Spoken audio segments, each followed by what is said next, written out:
Anchan ရဲ့ဟို Spark 3ပေါ့နော် trimmer လေးပေါ့နော်အဲ့ဒါလေးကို unboxing လုပ်ပြီးမှဖြစ်ပါတယ်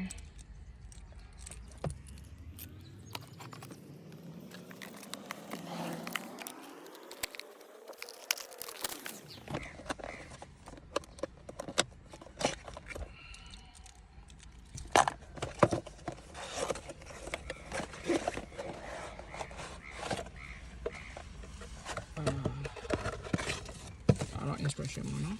instruction ပါမယ်ကြာရင်ဆက်ပေါ့နော်trimmer ဆိုတဲ့အတွက်ကြောင့်မလို့ shaving လိုမျိုးတော့သူကအပြောင်းတော့ရေးလို့ရမှာမဟုတ်ဘူးเนาะသူ trimming က trimmer ဒါပေမဲ့ safety အတွက်ကိုသူကလှုပ်ထားပြီးတဲ့အတွက်ကြောင့်မလို့ဒီ body hair တွေအားလုံးပေါ့နော် safety ဖြစ်နေသူကရေးလို့ရမှာဖြစ်ပါတယ်သူ့ထဲမှာခေါင်းလေးလည်းပါတယ်ပေါ့နော်ခေါင်းလေးပါဒါတော့သူ့ရဲ့ဟောပေါ့ခိုင်လေးနောက်ပါလို့ရှိရင်ဒီမှာtype C charger ပါမယ်ပြီးကြလို့ရှိရင်ဒီမှာဒါကတော့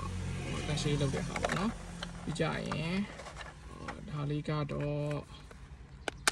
သူရဲ့ hair comb လေးပေါ့နော်ဒါ C ပေါ့နော်ဒါ C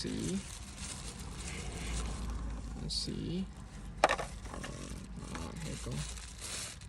ဒီရဲ့ side ပေါ့နော်sorry ခုနပြုတ်ကျသွားလို့ပေါ့နော်ဒီ hair clipper လေးတွေကသူက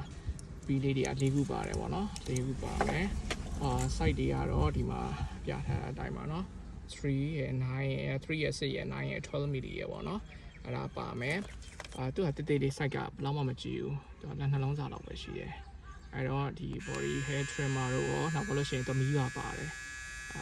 body trimmer လုပ်လို့ရတယ်နောက်ပါလို့ရှိရင်ဒီ hair နဲ့စပင်းနဲ့ညှပ်လို့ရမှာပေါ့နော်ပြီးကြလို့ရှိရင်နှာခမ်းမွေးမှုစိတ်မွေးတွေအကုန်ရေးလို့ရမယ် body hair တွေရမယ်